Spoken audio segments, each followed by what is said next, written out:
sometimes when someone is starting a business, they'll be very concerned about who else is doing what they're doing. They'll often say, well, someone's doing that already. Or someone will be in a particular career and they'll look at what someone else is doing. They'll look at whether that person is dealing with the same kind of clients or what kind of products they're offering and all that. And I guess the big reason for all of this is concern about how you might measure up relative to the competition. But the thing that I've learned in being in business for so long is that the companies, the individuals that are really at the top are just playing a completely different game. They're thinking very differently about who they are. They're claiming ground that other people don't even know exists. They're raising the bar in incredible ways. They're just in a completely different zone. And that's why they're better. They're looking at every single thing and trying to figure out, how do I make that better? The average person out there, the person that you're competing with, is just so far from that.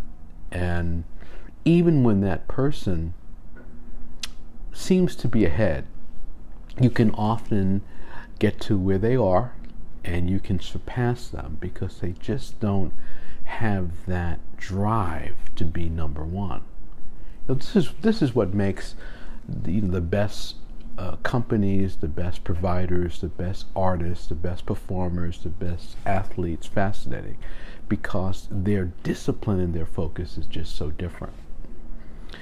So if you want to figure out what you have to do and how you need to do it, one way is to look at the average player out there and realize what the average player is doing. It might surprise you, but the average player is just not doing it.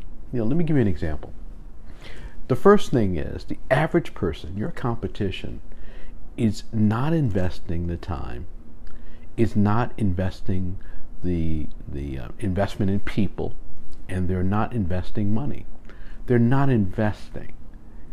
They're not putting in the effort. They're not going beyond the norm. They're not seeking out other experts to learn from and to be mentored by. They're not investing in training. They're not investing in developing themselves and going to conferences and books and learning. One of the sad things about our world today, and actually I have mixed feelings about this. Great thing is that the internet is available, so much information available, but everyone has put so much information on the internet that there is this feeling that everything should be free. And so lots of people think that they can just consult something that's free and that's it. That's all they have to do, not realizing that while many people, including me, are putting what we believe are really good content up, there's a lot more available if you're willing to invest. So a lot of people won't invest. They just won't do it. Now the second thing I see is many people will invest, but they won't digest.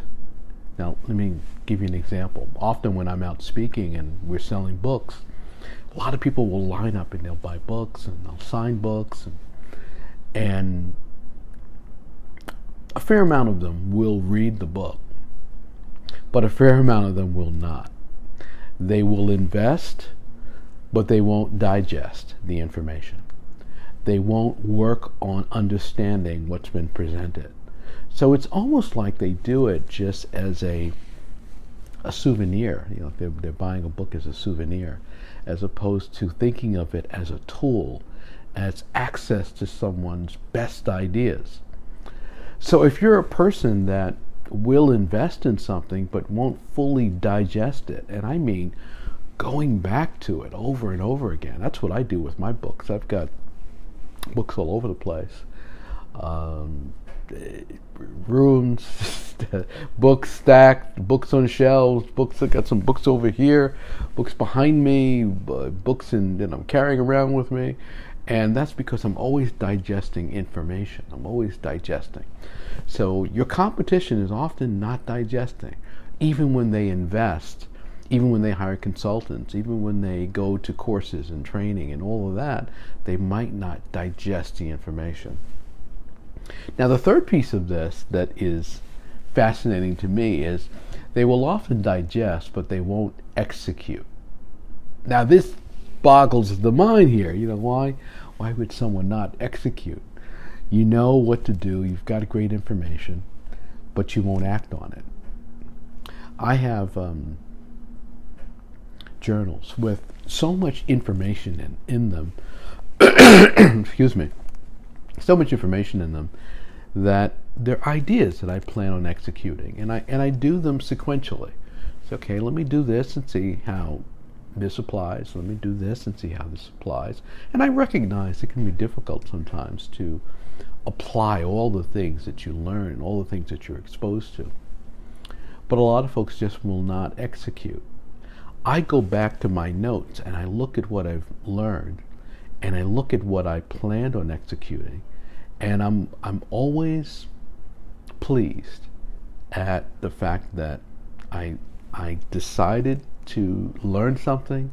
I decided to really understand it, to dabble in it, to play with it, to master it, and then execute it. And of course, that's all part of one process. As you start to execute, that's where mastery comes from.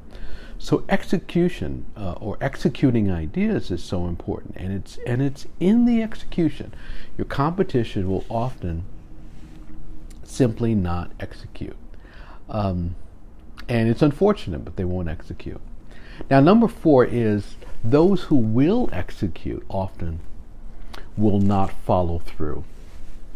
And let me give you an example of that. I was in a conversation the other day with someone. We were talking about a cocktail party that we both attended. And someone asked for my card. We exchanged ideas. And we said, let's follow up. Now, I immediately follow up with people. If I don't follow up immediately with them, shortly thereafter, but typically doesn't take a long time upon meeting someone that I follow up with them. And this person said, hey, you're going to get an email from me shortly. Well, that didn't happen. No follow-up. And in fact, the next morning, I followed up with him just to demonstrate that I could make it easy for him to follow up, and he didn't do it.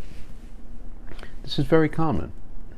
Most people will not follow through what they say they're going to do. They're not going to follow through on the call. They're not going to follow through on the meeting.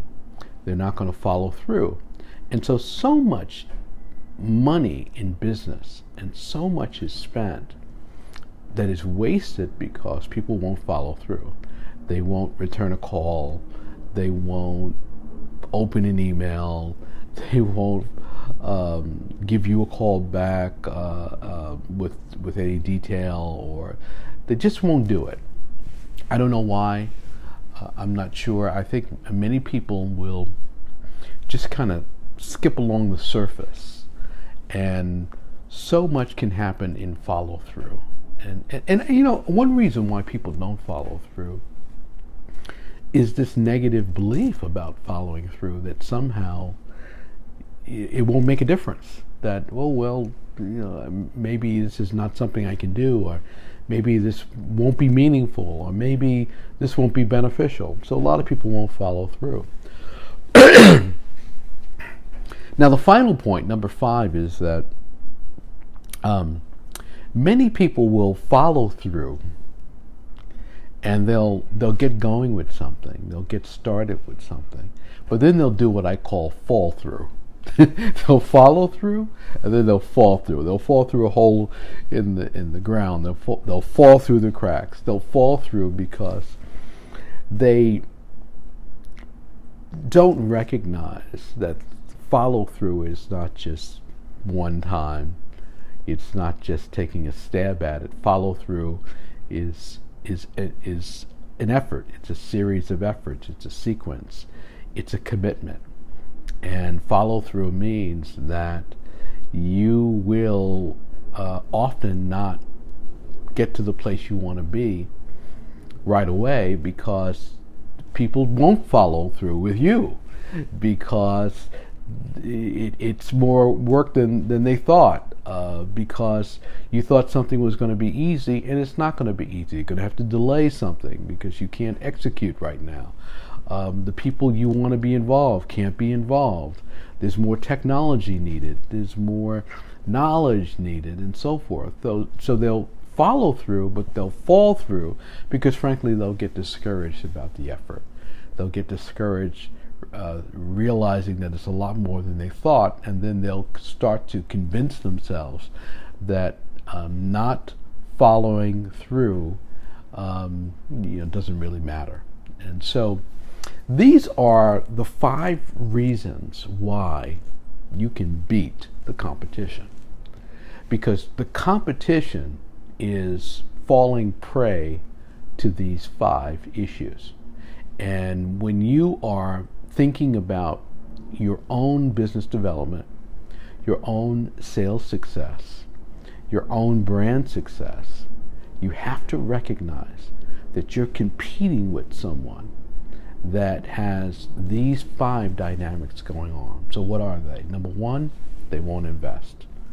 Number 2, they'll invest, but they don't digest. Number 3 is they digest, but they won't execute.